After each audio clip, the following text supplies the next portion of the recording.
Pues en medio de este calor, pero aquí estamos, qué bien que podamos en pleno agosto estar juntos también un domingo. Y hace 2 semanas comenzamos una serie, si estabas aquí, si no pues te pongo rápido en contexto. Comenzamos una serie sobre la importancia de esperar y hablábamos que vivimos en un mundo muy acelerado. En la mañana preguntaba cuántos aquí son de pueblo. Yo no sé si aquí alguno tiene un pueblo al que ir en verano. ¿Alguien aquí que tenga un pueblo al que ir en verano? Solo tú, ¿cómo se ha perdido lo de los pueblos? Cuando yo era pequeña, en las vacaciones todo el mundo se iba al pueblo. Que yo me acuerdo que mi familia era toda de Madrid, abuelos, tíos, y a mí me daba una envidia en septiembre cuando mis amigos decían hemos ido al pueblo. Yo no tenía un pueblo a donde ir, yo me quedaba en Madrid, pero antiguamente todo el mundo en verano se iba al pueblo. ¿A que tú en verano te ibas al pueblo? ¿Y cómo se viven los pueblos? Tranquilo. Hay tranquilidad en los pueblos y la gente de pueblo que viene a la ciudad dice, pero ¿cómo podéis vivir así? ¡Qué estrés, qué nervios! Y los de ciudad que vamos al pueblo decimos, pero ¿cómo podéis vivir así de tranquilos? ¿No? Como que dame actividades para hacer. Pero así nos pasa, ya seamos de ciudad o no, esta sociedad nos ha metido en un ritmo muy acelerado. Nuestros pensamientos suelen ir a 200.000 revoluciones a veces, ¿sí o no? A veces parar esto es lo más complicado, más que parar nuestro cuerpo, parar nuestra mente. Vamos acelerados, la sociedad nos demanda eso una y otra vez. Y veía necesario poder estudiar en la palabra, porque la Biblia habla mucho de la espera, habla mucho de la quietud, habla mucho de los tiempos donde toca esperar. Nos muestra muchos personajes, que ahora vamos a ver las diferentes razones por las que nos toca esperar en la vida, pero nos muestra demasiados testimonios en la Biblia en los que les tocó esperar. A los que les tocó en un momento dado de su vida hacer pausa a veces queriendo o a veces sin quererlo, pero las circunstancias te obligan a hacer una pausa. Y cuando la Biblia habla sobre eso y nos da testimonio de algunos personajes, debemos meditar. Y en esta temporada me gustaría que meditáramos en lo que es la espera, en la importancia que es tener una buena actitud en la espera. Porque si somos una iglesia de conquista, si somos una iglesia de arrojo, si somos una iglesia de vamos para adelante, pero lo decía la semana pasada, si no escuchaste el mensaje de la semana pasada en la mañana, por favor escúchalo, está en YouTube. Está injertado en esta serie. Jasil me preguntó de qué estás hablando, le conté un poco y magistralmente él nos enseñó en la mañana. Si eres de la tarde, en la tarde enseñó algo diferente, pero en la mañana él enseñó sobre la importancia de la disciplina de la quietud, del silencio y de la soledad. ¿Y cuántas veces pasamos eso por alto? En cuántas ocasiones en ese ritmo acelerado, incluso eclesialmente, socialmente, laboralmente, que vivimos en esa mentalidad acelerada, se nos olvida que es necesario aquietar nuestras almas, que es necesario disciplinar nuestras almas, a estar quietas, a estar en calma, porque a veces todo alrededor se convierte en un caos. A veces en mi familia, a veces en lo laboral, a veces en las situaciones que estoy viviendo, y necesitamos disciplinar nuestra alma a la calma y a la quietud también. En esa calma y en esa quietud es que aprendemos también a esperar, a no ser acelerados, a no ser precipitados en nuestras decisiones. Es necesario el aprendizaje en la espera. Y veíamos el primer día cómo eso nos da carácter. Y es muy importante la conquista que tenemos por delante. Tenemos una nación por alcanzar, por hacer avanzar el reino de Dios. Pero necesitamos ese carácter que trae la espera para poder conquistar también. Es tan importante el carácter como los propósitos que Dios tiene en esa conquista.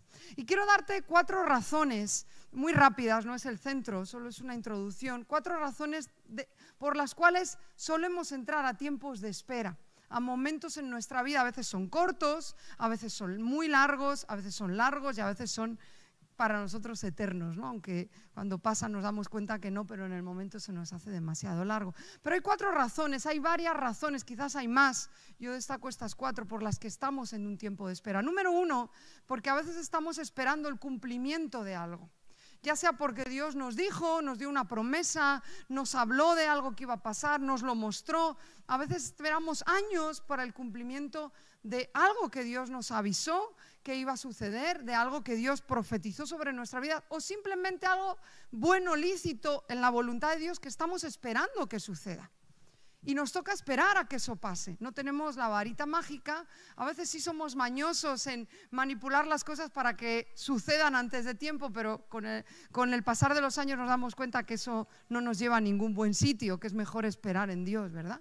Pero en ocasiones esperamos a cumplimiento de algo que Dios nos anunció, de algo que Dios puso en nuestro corazón, de algún anhelo en nuestro corazón. Número 2, a veces estamos en espera por una situación fuera de nuestro alcance. Algo que no controlamos, porque a veces tú y yo sí decidimos parar, decimos dar al botón de pausa, nos trae ese impulso, esa palabra al Espíritu Santo que nos dice estate quieto, como los salmos en ocasiones hablan, ¿verdad? Estar quietos y ver que yo soy Dios, nos dice el Señor. En ocasiones nos toca actuar y en ocasiones nos toca y nos habla el Señor de parar. Pero ¿y qué de cuando tú no buscaste parar? ¿Qué de cuando tú no buscaste esperar? Porque las circunstancias así te vinieron. Quizás anhelabas un trabajo, una relación, no sé, X, pero las circunstancias no permitieron que eso pasara. Y fuera de tu alcance te toca esperar y me toca esperar. Más allá de mi deseo y lo que yo quiero, las circunstancias me frenan y me hacen esperar. Número 3, también podemos estar esperando porque estamos transicionando de un lado a otro. Las transiciones no deberían ser express. Nos debemos tomar tiempo en las transiciones, así como el Espíritu Santo nos guíe y nos ayude, pero las transiciones no deberían ser express. Yo hablaba el primer día, qué importante es transicionar bien. Ya sea una temporada tuya, no sé, que pasas de la soltería a casarte, que pasas de ser estudiante a ser un trabajador, ya sea eclesialmente, en el área que sea. Las transiciones no deberían ser express, porque yo hablé el primer día, una buena transición es cerrar bien una etapa, es esperar a que Dios te prepare y se tome tiempo en tu corazón para entrar a la siguiente. Y número 4, ¿por qué también podemos estar en un tiempo de espera? Porque sabemos que debemos estar quietos. A veces, no digo que siempre, pero hay ocasiones donde lo mejor es no hacer nada. Hay ocasiones en nuestra vida y sobre todo los que somos demasiado apresurados. Yo soy muy reactiva, tiendo a reaccionar rápido a las cosas. Y las personas que somos así, que rápido reaccionamos, Dios normalmente nos suele meter en momentos donde te dice, no hagas nada, estate quieto, estate quieta, déjame obrar a mí, déjame hacer a mí. Porque en nuestro apresuramiento frustramos planes muchas veces que Dios tenía para nosotros, que Dios había planeado para nosotros. Los retrasamos por nuestro apresuramiento. Y hay momentos que cuando sientes ese impulso de parte de Dios, ese consejo del Espíritu Santo, estate quieto, obedezcamos, estemos quietos, sepamos esperar. A veces lo mejor es no hacer nada. La fe y la confianza que nacen en esos tiempos de espera, porque la espera desarrolla en nuestro corazón la confianza en Dios. Cuando algo no llega que tú anhelabas, mira, los que sois ya de 40 para arriba en esta sala, no voy a pedirte que levantes la mano, tranquilo. A algunos no les gusta hablar de su edad, a mí no me importa, pero a algunos no les gusta. Pero de 40 para arriba podemos dar testimonio de lo siguiente. ¿Cuántas veces con 15, 16, 18, 20 planificaste en tu mente qué sería de ti con 30, con 35, con 40? ¿Sí o no? Planificamos, a lo mejor no lo escribimos ni lo hablamos, pero en mi mente yo sabía que a los 30 quería haber conseguido esto, a los 35, a los 40. Y hoy, cuando llegas a esa edad, muchas de esas cosas que tú planificaste no han pasado o han pasado de una manera muy distinta. Las cosas no suelen pasar como tú las planificaste. Menos mal que la Biblia nos enseña que los planes de Dios son más grandes, que los pensamientos de Dios son más altos. Ahí nos amparamos, ¿verdad? Confiando en Dios. Pero por eso los tiempos de espera, donde las cosas que tú esperabas que pasaran, cuando tenga 35, cuando tenga 30, voy a estar casado, voy a tener ya 4 hijos, voy a tener casa comprada, hipoteca pagada, y tienes 30 y apenas estás iniciando esos planes, ¿verdad? A veces pasa. O a veces lo contrario, yo era de las que decía, yo hasta los 30 por ahí no me caso porque voy a viajar y quiero ir a este sitio y quiero hacer otro. ¿A dónde te crees que viajé? Aquí al lado, a ningún sitio. Me casé muy pronto. Y encima tuve hijos muy pronto. O sea, a veces tú planeas una cosa y luego no sucede como lo planificaste. Y te toca esperar, porque lo que estabas deseando que pasara no está pasando. Y en ese momento es donde la confianza en Dios también se desarrolla en nuestro corazón. Confiar en sus planes, confiar en sus tiempos, confiar en sus propósitos. Ahí es donde empieza a desarrollarse en nosotros la confianza. Ahora, la fe y la confianza aparece en nosotros y crece en nosotros en el momento que dejamos de intentar algo por nosotros mismos. Eso es la espera. Cuando esperamos, estamos dejando de intentar algo por nosotros mismos. Estamos haciéndonos a un lado y decir, ok, Señor, si tú me has metido en esta pausa, si las cosas no están pasando como yo planificaba, voy a dejar de intentarlo a mi manera, voy a dejar de forzar las cosas a mi manera, que hasta versículos le ponemos, somos unos cracks para eso. O sea, no, las típicas frases, ya no son versículos, pero no, es que Dios está detrás de esto, no es que Dios abre puertas. Y son frases aplicables en ocasiones, pero somos muy dados a injertarlas en nuestra manera también de hacer las cosas, ¿sí o no? ¿Cuántas veces yo me he encontrado mirando mis decisiones y decir, bueno, le puse la postdata de Dios abrió la puerta cuando yo fui la que tiré la puerta? O sea, Dios no la abrió, yo la tumbé porque eso era lo que yo quería. No sé si me explico. Detrás de esa apuesta estaba lo que yo quería. Ya que tú no la abres, Dios, pues ya la tiro. Ya consigo yo eso. Y eso lo que estoy anulando es que en mi carácter, en esa espera, a lo mejor esa puerta se iba a abrir en 2, 3 o 20 años. ¿Quién sabe? Pero por yo no haber esperado a que Dios lo hiciera, se frustró el plan de que mi carácter fuera forjado, la fe, la confianza creciera en mi corazón. Me apresuré. Y no es que Dios me deje de lado, simplemente pues me va a tocar aprenderlo en la temporada siguiente. No va Dios a dejarme sin aprender eso, porque eso es importante para desarrollar lo que Él quiere en nuestras vidas. Por eso la espera en nosotros, que hace crecer la fe y la confianza, desarrolla y hace que nazca en nosotros un concepto del cual quiero hablarte hoy, que nace en la espera.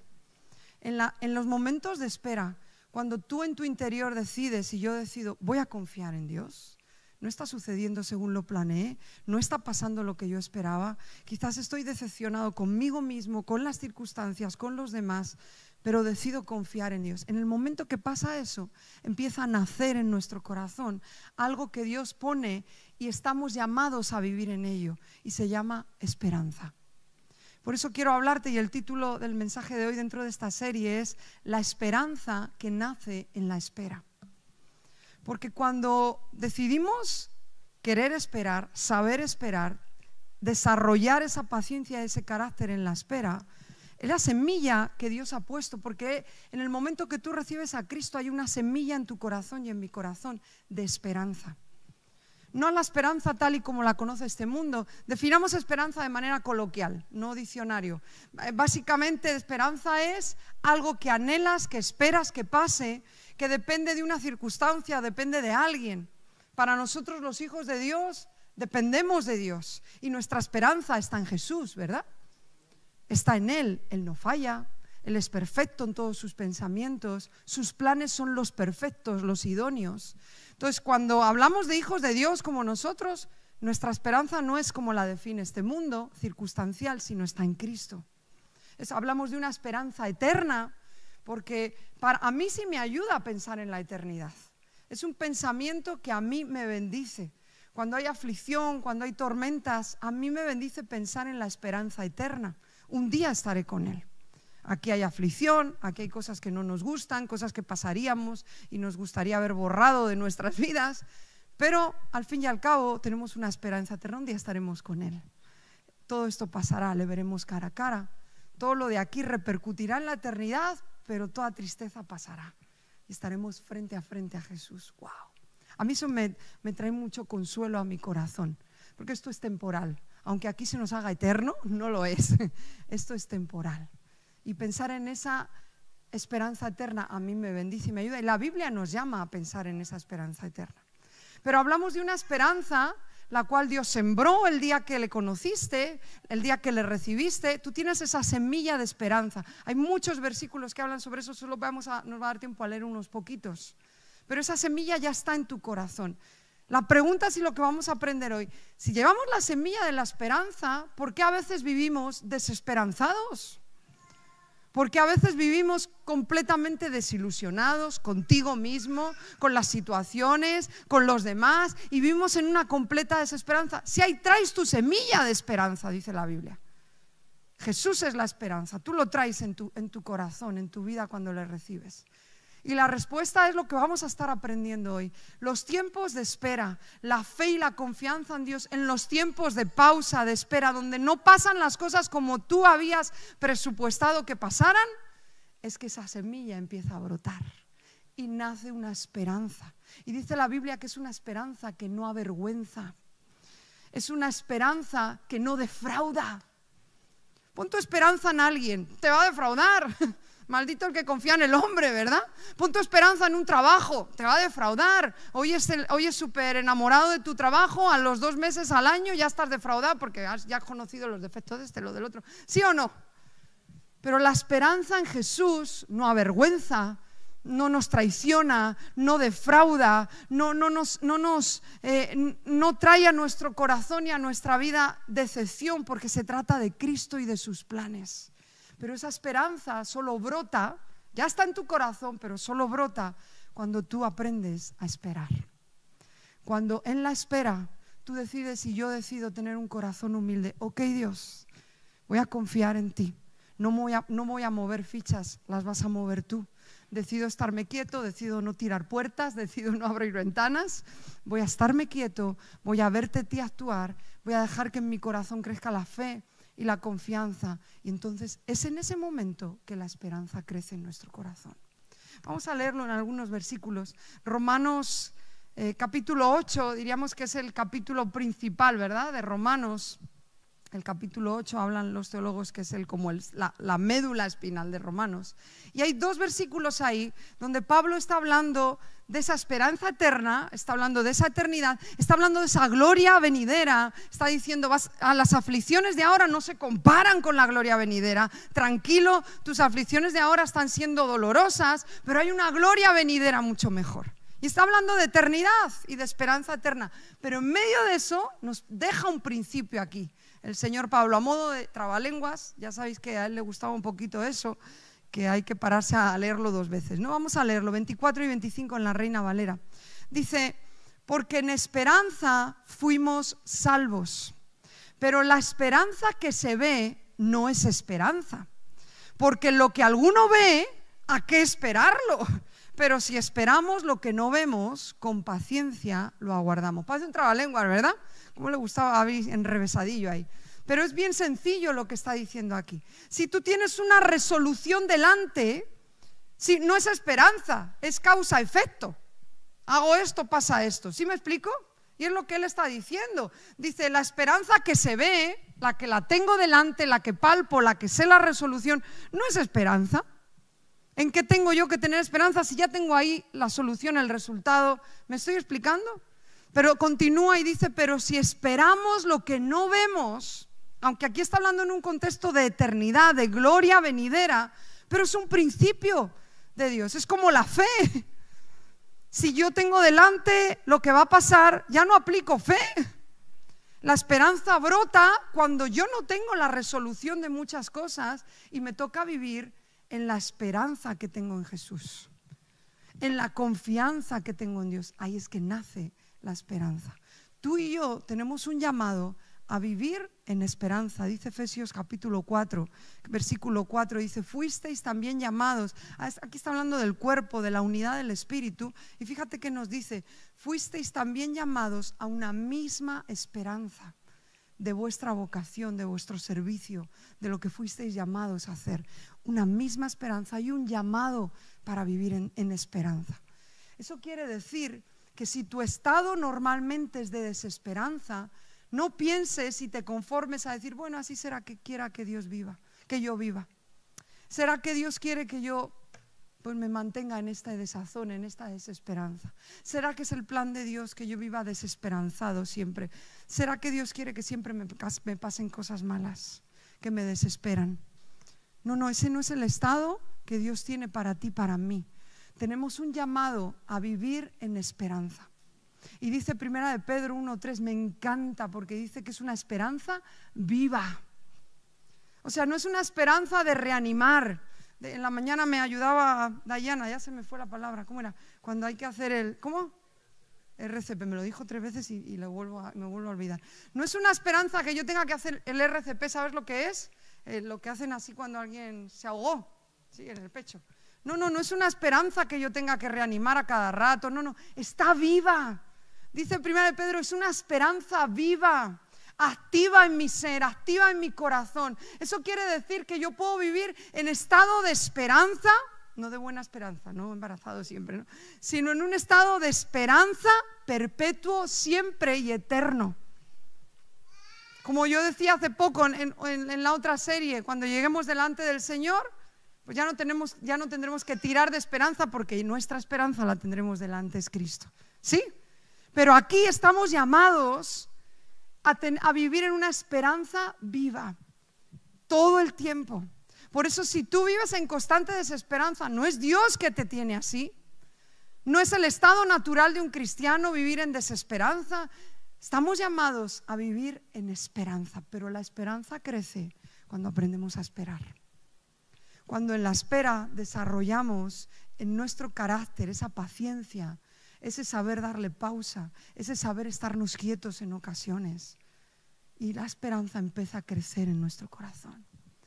Pero estamos llamados a vivir en esa esperanza, en aquel que no defrauda, que es Cristo, en aquel que no cambia, en aquel, como hemos cantado, que dice y hace. Es verdad que a veces, a nuestro parecer, lo hace demasiado tarde.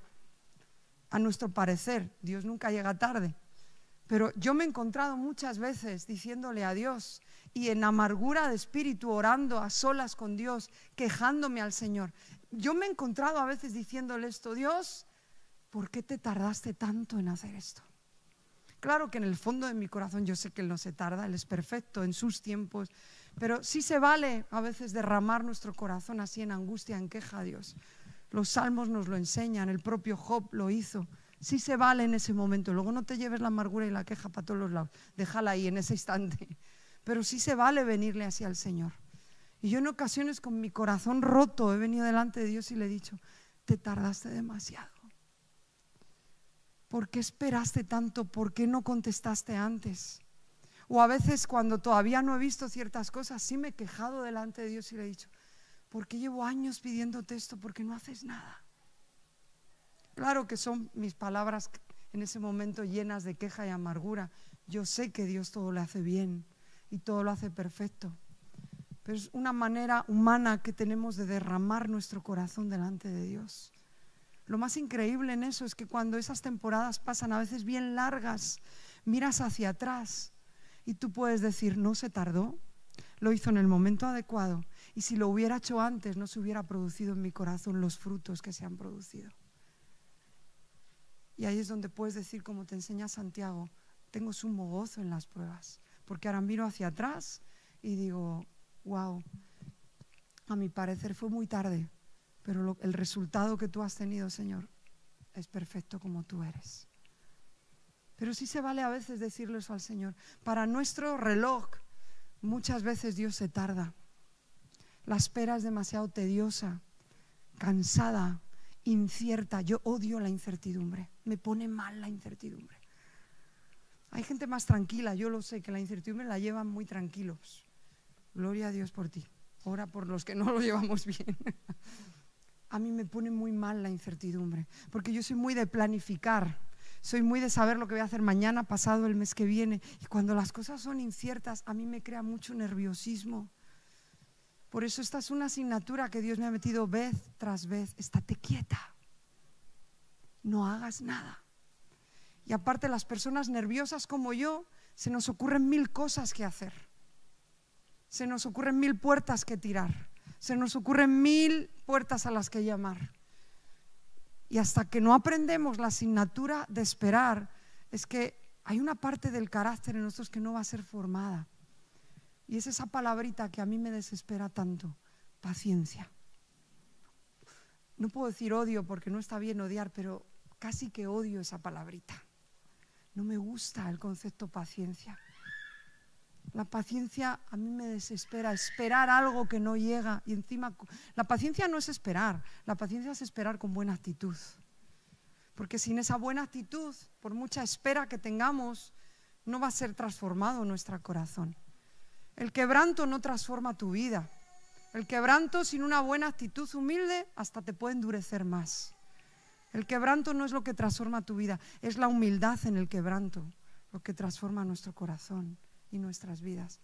Es el rendirnos en ese quebranto, en ese momento donde no entendemos. Es aprender a esperar y a confiar en Dios. Por eso es tan importante este tema. Otro versículo en Romanos capítulo 5 dice así. En la NTV te lo voy a leer porque me ha gustado mucho en esta versión. Capítulo 5, versículos del 3 al 5. Fíjate qué conceptos dan estos versículos. Qué conceptos más interesantes dentro de la espera, de lo que estamos hablando. Vamos a por ello. Dice, también nos alegramos al enfrentar pruebas. Que hasta aquí tú lees y dices, bueno, te alegrarás tú, Pablo, porque yo no me alegro. Pero hay que leer el texto completo para darle la razón y decir, ok, cuando miro atrás y veo el resultado es cuando me alegro de todo eso, ¿verdad? También nos alegramos al enfrentar pruebas y dificultades porque sabemos que nos ayudan a desarrollar ¿el qué? Resistencia. Qué palabrita tiene esta versión, ¿verdad? Resistir al diablo, resistir en la tempestad. Qué importante para el cristiano desarrollar resistencia. Eso surge en la espera. Eso surge cuando el control sobre ciertas situaciones se va y te toca esperar. Sigo leyendo. Y la resistencia desarrolla firmeza de carácter.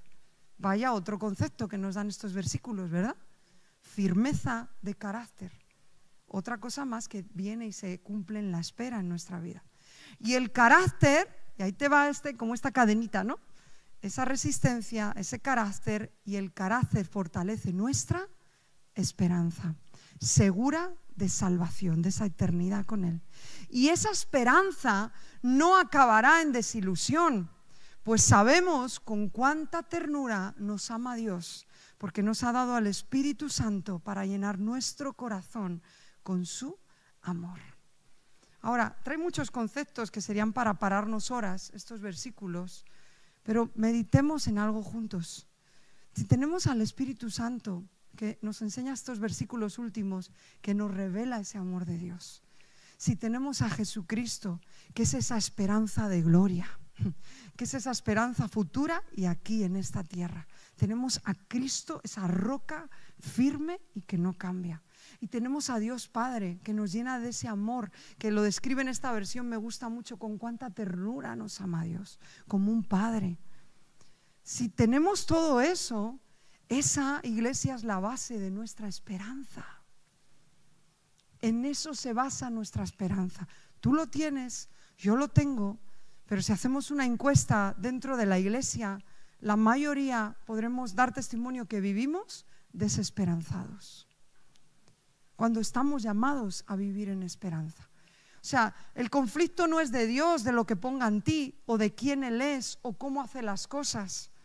Porque Él ya nos da todo lo que necesitamos. Él nos da a su Hijo, Él nos da todos los recursos del cielo, Él nos da su propio amor. Aquí dice que Él derrama en nuestros corazones. El conflicto no es de Dios, de cómo hace las cosas o quién es.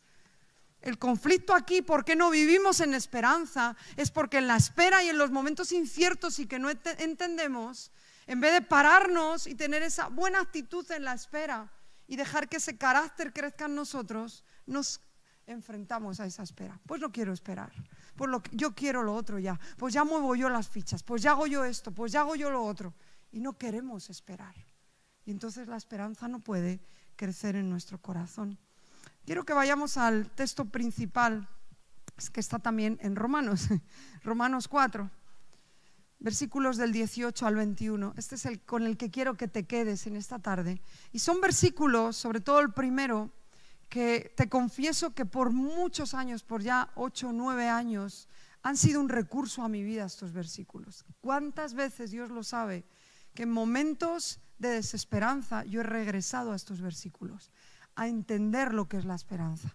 Han sido muy vivos para mí estos versículos y te los quiero compartir. Y dice así, del 18 al 21. Primero te pongo en contexto porque habla de él y no, como no vamos a leer los versículos de antes, está hablando de Abraham.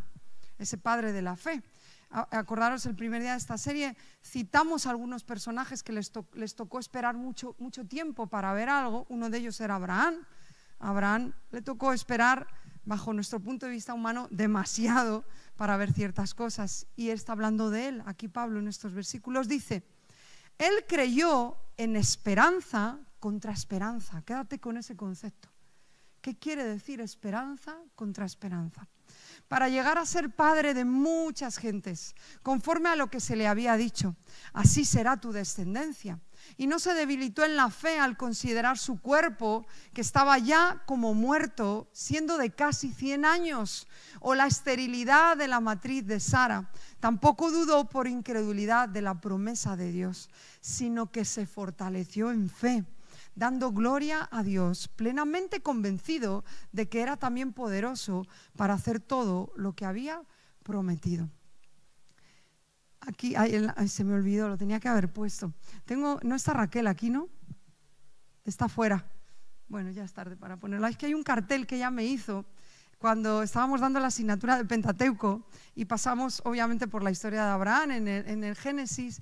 Y claro, este tipo tuvo un hijo con 100 años. O sea, este señor era un portento, fue un milagro lo que pasó. Y Raquel me hizo una ficha de las que ponemos en las clases, que era la foto de Abraham como un anuncio de Viagra, y lo llamó Viagraam.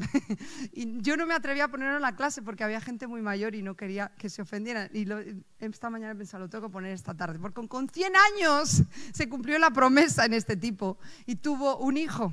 Y eso nos habla de un milagro clarísimamente, esa matriz de Sara, que seguramente ya estaba seca en su matriz después de tantos años, ¿verdad?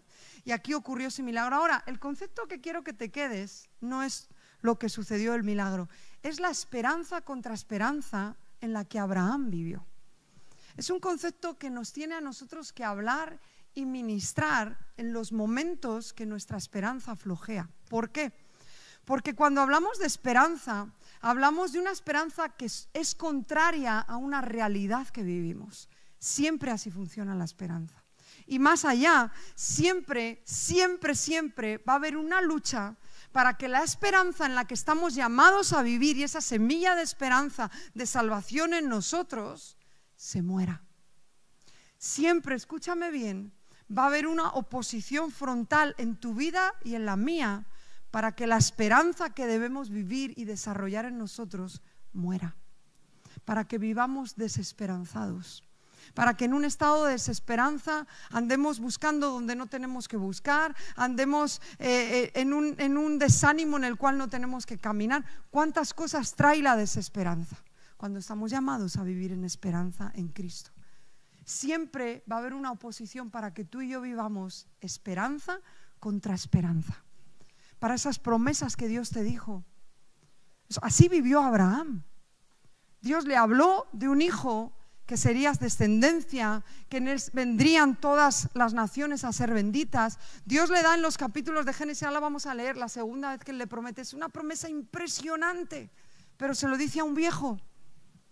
Y le tocó creer y tener esperanza en esa promesa que era imposible que pasara. Por eso dice, me encanta aquí este concepto, esperanza contra esperanza. Siempre va a haber una guerra para que tu esperanza muera, se apague, y para que vivas solamente por inercia, sobrevivas un día detrás de otro, tires como puedas, pero no haya una esperanza viva en tu corazón, la cual está por encima de toda circunstancia. Nuestra esperanza en Cristo, esperanza de gloria, ese es Cristo Jesús. Ahora, vámonos al Génesis. Con esto vamos terminando. Génesis 17. ¿Me ayudas, Fafer? Génesis 17 del 15 al 19. Porque hablamos de la crisis de Sara, ¿verdad? Y sus risitas. Pero el Abraham pasó una breve crisis también de fe, de incredulidad.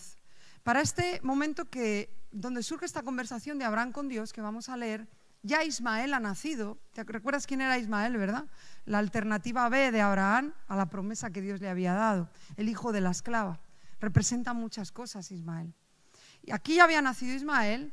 Para este momento también ya Dios había anunciado antes la promesa de la descendencia a Abraham, la promesa de la bendición a Abraham, pero este capítulo 17 es muy importante porque Dios como que amplía, había dado la promesa así y en este capítulo, ¡boom!, la amplía, da más conceptos sobre esa promesa. Y aquí Abraham tiene un momento en que dubita, ¿está bien dicho? ¿Dubita? Sí, ¿verdad? Dubita en esa promesa que Dios había dado. De hecho, aquí le hace una contraoferta a Dios. Las contraofertas que hacemos a Dios normalmente suelen ser porque no quiero pasar el periodo de espera, porque no me gusta, me duele, me incomoda y mi carácter va a ser trabajado y no quiero. Prefiero yo darte mi contraoferta, mi atajillo, mi atajo, Señor. Y vamos a leer cómo conversa aquí él con Dios. En la NTV te lo voy a leer. Génesis 17 dice así: entonces Dios le dijo a Abraham, ¿no te asombra cuando lees esas qué conversaciones directas, verdad, con Dios? A mí me sigue impresionando cuando leo esto en la Biblia. Qué conversación tan clara, ¿no?, de una persona con Dios. Entonces Dios le dijo a Abraham: con respecto a Sarai, tu esposa, su nombre no será más Sarai. A partir de ahora se llamará Sara. Y yo la bendeciré. Y te daré un hijo varón por medio de ella. Sí, la bendeciré en abundancia. Y llegará a ser la madre de muchas naciones. Quédate con esta parte, esto es un kick-cut, porque cuando muchos hablan y hablan de ese machismo donde esa bendición está para el hombre, la mujer va detrás, léeles este versículo. Había un padre de naciones, pero había una madre también de naciones. Incluso los judíos se olvidan que había una madre y solo hablan pensando en Abraham, en el varón, en el hombre. Pero Dios eligió a un padre de naciones y multitudes y eligió a una madre también. A igual manera, es un versículo muy importante para hablar de esto. Y sigo leyendo. Entre sus descendientes habrá reyes de naciones. Está hablando de toda la descendencia que vendría en el pueblo de Dios. Entonces Abraham se postró hasta el suelo, sí, en actitud de adorar, pero se rió por dentro. No te olvides que Dios ve lo que hay dentro. Y por dentro él tuvo una actitud de burla a lo que Dios le estaba prometiendo. Y fíjate por qué se rió, lo dice a continuación. Se rió por dentro incrédulo. ¿Cómo podría yo ser padre a la edad de 100 años? Pensó. ¿Y cómo podrá Sara tener un bebé a los 90 años? Así que Abraham le dijo a Dios, aquí te va la contraoferta de Abraham a Dios, el padre de la fe. El padre de la fe que tuvo sus crisis. El padre de la fe que llegaba a un lugar y soltaba una mentirijilla. El padre de la fe, y así lo llamó Dios y así lo vemos en toda su trayectoria, pero que tuvo momentos y eventos de incredulidad. ¿Qué lección hay en esto, verdad? Cómo Dios ve nuestra trayectoria. No te juzgues a ti mismo por eventos puntuales. No te pongas una losa a ti mismo por eventos puntuales. Siempre hay gracia para regresar y siempre Dios va a ver una trayectoria de vida cuando Él te mira. Y dice, fíjate la contraoferta de Dios a Abraham, que Ismael viva bajo tu bendición especial. O sea, dicho de otra manera, que sea Ismael el de la bendición que tú estás hablando, Dios. ¿Para qué vamos a pasar a otro proceso de esperar, de a ver cuándo viene ese hijo de la promesa de Sara? Pues ya tengo uno con Agar, bástate de ese, que Ismael sea el de la bendición, Dios. Hazlo con Ismael. Y le dice Dios y le contesta, pero Dios le respondió rotundamente, no. Porque con Dios no se negocia. A Dios se le clama, a Dios se le ruega, a Dios se le puede venir a pedir. Y a veces Dios en su misericordia, vemos en textos en la Escritura que cambia de parecer a través de nuestro clamor, de nuestra intercesión, de nuestros ruegos. Pero con Dios no se negocia, Él es Dios. Con Dios no se le pone alternativas. Con Dios no se le puede venir con nuestros razonamientos de Ismaeles. Dios dijo es por aquí. Dios dijo te toca esperar y en la espera voy a hacer de ti el padre de la fe que eres. Y voy a darte el carácter de ese padre de la fe al que yo te he llamado a ser. Y por eso la respuesta de Dios es contundente, no. Sara, tu esposa, será la que te dará a luz un hijo. Le pondrás por nombre Isaac, y yo confirmaré mi pacto con él. No lo voy a hacer con Ismael, lo voy a hacer con él y con sus descendientes como pacto eterno. Ahora, y con esto termino, te hago esta pregunta: ¿cuántos Ismaeles en tu forma de vida has vivido, has tenido y aún tienes hoy? ¿Cuántos Ismaeles has abrazado, has tomado y has decidido que por ellos vas a vivir, por no querer atravesar el proceso de esperar al Isaac, de esperar a la promesa? ¿A cuántos Ismaeles has abrazado y te los has quedado? Porque al fin y al cabo es mi hijo, me puedo valer de él también, ¿no? ¿Cuántos Ismaeles forman parte de tu mentalidad hoy y que te han retenido y resistido de esperar la promesa de tu Isaac, el que Dios dijo, por donde Dios dijo que vendría esa promesa? No por donde a ti te parece o quieres o te conviene o te es más fácil o es un atajo menos costoso, donde no vas a tener que pasar el proceso de la incertidumbre, del esperar, del aguantarte aunque no tengas lo que quieres. Eso se llama Ismael, eso se llama, Isaac. La promesa viene detrás de la espera en esta historia. Pero ¿de cuántos Ismaeles nos hemos echado mano? Y hoy en día vivimos en pos y en pro de ese Ismael, porque esto es lo que yo quiero y lo quiero ahora. Y al fin y al cabo, pues Dios es bueno, claro que es bueno, no lo estoy diciendo irónicamente, pero a veces ese es nuestro pensamiento. Al fin y al cabo Dios es bueno. No hay un Isaac, pero hay un Ismael, Dios. Como que te vale, ¿no? Está bien, vamos a negociar en esto. Y Dios te va a amar, no se va a meter en tus decisiones. Dios te va a esperar, pero está en juego el propósito perfecto que Dios tiene para nosotros. Nos vamos a conformar con el Ismael por no pasar un proceso de espera, por no echar lágrimas quizás en una espera, por no pasar dudas en una espera. No sé a cuántos Ismaeles has tenido tú a través de tu recorrido. Yo he tenido unos cuantos, y con los años me ha tocado soltar ese Ismael con muchas lágrimas y decir cuántos meses, cuántos años perdí por no haber soltado ese Ismael y haber dicho: ok, Señor, este es el proceso por el que tengo que pasar, esta es la espera que tengo que tener. Tú quieres a Isaac, que sea el de la promesa y el de la bendición. Y con esto termino. Hay un hombre, un pastor que conocemos ya hace muchos años, que para mí en los asuntos de espera es todo un ejemplo. Es tanto ejemplo que a veces desespera. Algunos conocemos al pastor Vicente de Francia, ¿verdad? Yo no conozco un hombre con más paciencia que ese hombre. No conozco en la faz de la tierra, hasta donde yo alcanzo a conocer a seres humanos y a hombres y mujeres de Dios, con un carácter tan parecido al de Cristo en este asunto. Este hombre, este pastor, le puedes ir a preguntar algún día, porque cuando vamos a preguntar algo a un pastor, o a veces venís a mí a contarme una queja, un pleito, y está bien, pero esperamos la respuesta de esa persona que corte cabezas, ¿verdad? Que se ponga a actuar, que me defienda, que haga algo, que suelte una opinión, que me diga para dónde. Y la mayoría de las veces que yo he hecho una consulta a este pastor, su respuesta, 100% de las veces, no recuerdo ni una que no haya respondido así, ha sido: ok, te escucha, se queda callado, te hace alguna pregunta y después te dice: ok, vamos a esperar. ¿Pero cómo? ¿Cómo vamos a esperar? ¿Habrá que hacer esto? ¿Habrá que hacer lo otro? ¿Habrá que hablar con este? No, vamos a esperar. Hasta para darte una opinión sobre un asunto te ha dicho: vamos a esperar. Yo soy muy pronta en tener opiniones, demasiado rápida. Es algo que Dios trabaja conmigo muchas veces.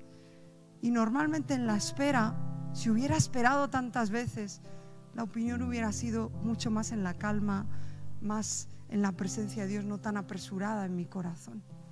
Hubo una ocasión hace muchos años que le hicimos una pregunta. ¿Sabes cuántos años pasó hasta que ese hombre me dio una respuesta? 5 años. Claro, después de 5 años la respuesta es con toda la sabiduría que tú te puedes imaginar, después de la calma, después de observar, después de ver, después de 5 años. No digo que siempre tenga que ser así, entiéndeme bien, estoy hablando en el contexto de lo que estamos hablando. Cuando Dios te dice espera, espera para hacer algo, espera para cuando no llega algo, espera a veces hasta para tener una opinión. A mí me enfada eso. Hablar con este hombre a veces te trae mucha desesperación, porque tú dices, ¿por qué no hace nada? Es que tiene un carácter en este tema tan parecido al que yo veo en Dios. ¿Cuántas veces tú has ido y yo he ido delante de Dios? Yo soy muy nerviosa. Ya Dios está trabajando conmigo, pero tiendo a ser muy nerviosa. Y hasta en mis oraciones se manifiesta mi nerviosismo. Y hasta creo en mi mente algo que no es correcto, que estoy dialogando con Dios en mis nervios de que algo pase, de que a Dios haga algo, de que lo que quiero suceda X o Y. Y hasta en mi mente pienso que Dios está en esa misma vorágine de nerviosismo. Como que a veces entramos en ese rollo al orar, ¿verdad? Pensamos que Dios está alterado, está nervioso, y Dios está en calma. Dios está al control. Dios no tiene el nerviosismo o la inquietud que tú y yo vivimos porque ese trabajo no llega y tú estás inquieto y muy nervioso, porque esa relación no llega, porque esa situación, quizás en tu ministerio, lo que has anhelado, lo que has añorado, no sé, familiar, con hijos. A veces estamos tan nerviosos y vamos a orar al Señor en esa actitud de nervios y llegamos a pensar que Dios está igual de nervioso que nosotros y estamos los dos así, Dios nervioso, yo nervioso, y vamos. Dios está en calma. Me encantó en el momento del COVID, cuando al principio del COVID, ¿qué tardó? ¿Una semana John Piper en escribir un libro, Michael, que tú me lo imprimiste? Una semana, 2. Me lo leí, me lo imprimió Michael, me lo leí súper rápido. Y el mensaje principal era: ¿por qué estamos sacando tantas conclusiones? O sea, yo sé que tú te dabas cuenta que a los 15 días, al mes del COVID, las redes sociales estaban llenas de gente dando un mensaje. ¿Por qué el COVID? ¿Tú lo llegaste a ver eso? Conclusiones, porque Dios es un juicio que está trayendo al mundo, o por esto o por lo otro. Y me encantó ese libro porque lo primero que dijo este hombre es: el mundo está en caos, pero Dios está en calma. Dios sabe lo que controla, lo que hace, lo que permite. Es nuestro corazón a veces el que está agitado. Y ahí es donde aplica la predicación del domingo pasado de la mañana. No hemos disciplinado nuestras almas a estar a veces en silencio y en quietud, y nos cuesta conectar con esa calma que hay en el corazón de Dios. Y ahí es donde nos volvemos apresurados, y donde a lo mejor te metiste en una relación que no debías por tu apresuramiento, te metiste en un trabajo que no debías porque ya llevabas orando mucho tiempo y parecía que sí, ya era, pum, y Dios lo permitió, y no, luego no era Dios, es que tú no supiste en calma escuchar a Dios, y resulta que luego era una trampa que te alejó hasta del Señor. Sí, lo hemos visto eso muchas veces. Y Dios solo quería que esperaras una temporadita más, porque Él te iba a mandar los recursos para subsistir, y Él quería desarrollar tu fe. Lo estoy poniendo como ejemplo, pero no sé si me explico, porque sentimos a veces que la vida va así, de apresurada, y no conectamos con esa calma que hay en el cielo, con esa paz que Dios es y Dios trae. Por eso es tan importante practicar lo del domingo pasado: aprender a estar en quietud, aprender a estar en silencio. Lo más difícil de calmar son los pensamientos acelerados, ¿verdad? Qué complicado. No sé si a ti te pasa, pero yo hay días que hasta en voz alta me digo: Marta, para. Y no de lo físico, sino aquí: Marta, para. Son demasiado rápidos.